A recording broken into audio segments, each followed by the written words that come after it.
இந்த நாள் இனிய நாள். ஒரு நாளை இனிமையாக்க என்ன தேவைங்க?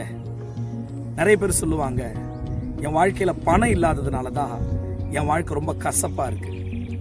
சில பேர் சொல்லுவாங்க, நல்ல வேலை இல்லை, அதனால என் வாழ்க்கை கசப்பா இருக்கு. சில நேரங்கள்ல என்னுடைய வாழ்க்கையின் தோல்விகள், கஷ்டங்கள், நான் கடந்து வந்த பாதை, இதெல்லாம் என் வாழ்க்கையை ரொம்ப கசப்பாக்கிருச்சுன்னு சொல்லுவாங்க. என்ன கேட்டா நான் சொல்லுவேன், நம்முடைய வாழ்க்கையை இனிமையாக்கி கொள்வது நம்ம கையில் தான் இருக்கு. ஒவ்வொரு நாளையும் புதிய நம்பிக்கையோடு, புதிய உற்சாகத்தோடு துவங்குவோம்.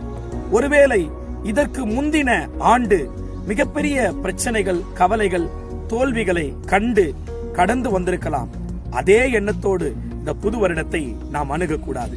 இந்த புது வருடத்துல ஒரு புது நம்பிக்கையோடு, ஒரு புது சந்தோஷத்தோடு இந்த வருடத்தை துவங்குங்க. இந்த நாள் மாத்திரமல்ல, வருடத்தின் எல்லா நாளும் உங்களுக்கு இனிய நாளாகவே இருக்கும்.